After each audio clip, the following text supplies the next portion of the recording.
Mes amis du ballon rond, asseyez-vous, parce que là, on est en plein feuilleton africain niveau Netflix. Imaginez, on est le 31 mars 2026, la CAN de janvier est encore chaude dans les mémoires, et là, boum! Le Sénégal ramène la coupe au Stade de France comme si c'était leur salon perso, tour d'honneur, 50 000 supporters qui hurlent, les Lions de la Teranga qui font la hola avec le trophée. Et tout le monde se dit, mais attends, c'est déjà fini ou quoi? Et pendant ce temps, le Maroc, lui, regarde ça et dit, nah, on va la jouer sobre ce soir à Lens contre le Paraguay. Décision confirmée. Et franchement, c'est la meilleure nouvelle de la semaine. Bienvenue sur Actu Ballon, la chaîne qui te balance l'actu foot sans filtre et avec le sourire. Aujourd'hui, on décortique ce Maroc-Paraguay qui aurait pu tourner au cirque, mais qui reste classe. Accrochez vos crampons, ça va swinguer, il y a de l'humour, du drama et surtout, du vrai foot. Allez, on y va. Revenons un peu en arrière, parce qu'il faut remettre les choses dans l'ordre. Janvier 2026, finale de la CAN. Le Sénégal est vainqueur sur le terrain, 1-0 après prolongation. But décisif, joie immense, tout le continent qui vibre. Logique. Mais voilà que samedi dernier, pour un simple match amical de gala contre le Pérou au Stade de France, les Lions de la Teranga ont décidé de transformer le Parc des Princes en fête de la victoire CAN. Ils ont ramené le trophée. Vraiment ramené. Pas une photo, pas un filtre Instagram, la vraie coupe.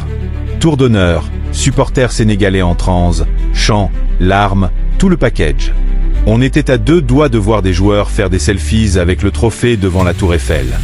Et franchement, c'était beau. C'était émouvant. C'était un peu tout mûche aussi.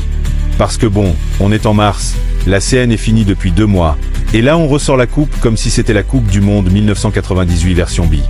Moi je dis, respect total pour la fierté sénégalaise. Quand tu gagnes la CAN, tu as le droit de kiffer. Mais avouez que ça sentait le « on va faire durer le plaisir jusqu'à la prochaine édition ».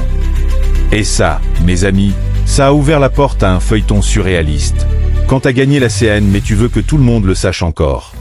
Et c'est là qu'entre en scène, le Maroc.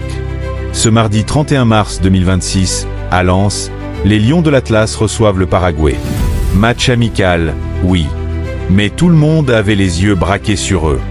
Parce qu'après le show sénégalais, beaucoup se demandaient, est-ce que le Maroc va faire pareil?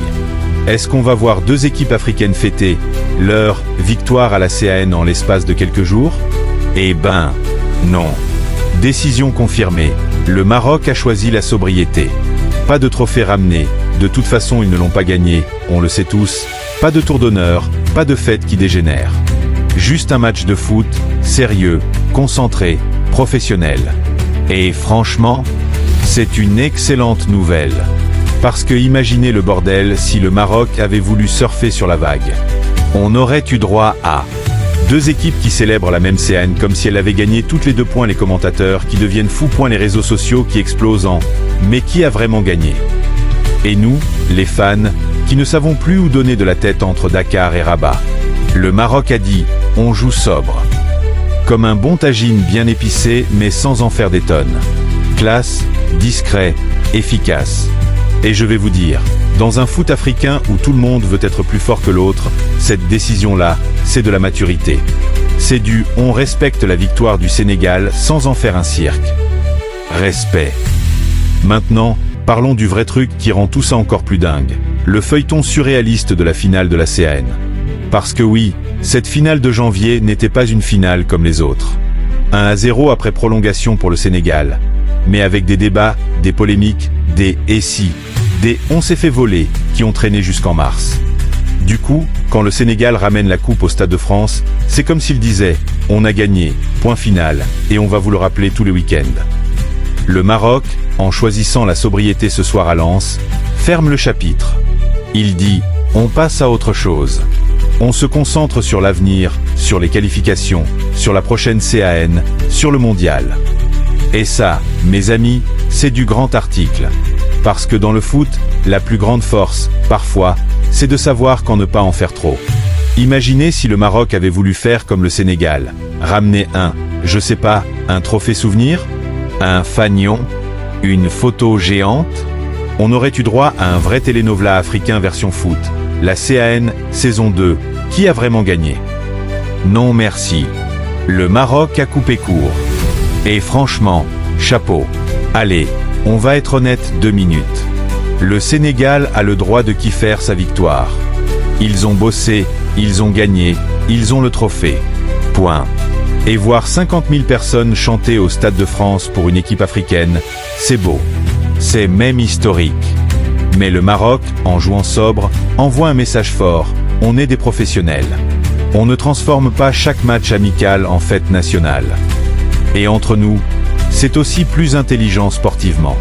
Parce que quand tu joues contre le Paraguay à Lens, tu veux gagner le match, pas gagner le concours de « Qui a la plus belle célébration CAN ?» Humour du jour. Si le Maroc avait ramené la coupe, les supporters paraguayens auraient cru qu'ils avaient gagné la Copa América par erreur. Larmes de joie, mais on est qualifié pour la CAN maintenant. Non, franchement, la sobriété marocaine est salvatrice. Elle évite le chaos, elle évite les comparaisons inutiles, elle évite que le foot africain passe pour un cirque permanent.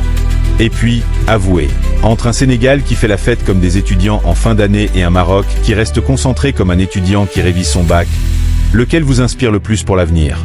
Au-delà du match de ce soir, cette décision du Maroc dit beaucoup sur l'état d'esprit des nations africaines en ce moment. On a 2 grandes puissances, le Sénégal, champion en titre, qui savoure sa victoire avec passion, et le Maroc, qui a toujours cette mentalité « on travaille en silence ». Les 2 approches sont valables. Les 2 sont belles. Mais aujourd'hui, c'est le Maroc qui gagne des points en maturité. Et ça fait du bien de voir que, malgré la rivalité naturelle entre ces 2 grandes équipes, on peut encore choisir la classe plutôt que le spectacle à tout prix. Parce que le foot africain mérite mieux que des polémiques inutiles. Il mérite des victoires, des fêtes, mais aussi du respect mutuel. Et ce soir à Lens, le Maroc a montré qu'il en avait à revendre. Voilà les amis, on a décortiqué cette décision confirmée du Maroc. Sobre, classe, intelligente. Contrairement au Sénégal qui a fait la fête au Stade de France, le Maroc a préféré se concentrer sur le jeu pur contre le Paraguay. Et ça évite un nouveau chapitre surréaliste à ce feuilleton CAN qui n'en finit plus. Vous en pensez quoi? Le Sénégal a-t-il eu raison de ramener la coupe? Le Maroc a-t-il bien fait de rester sobre?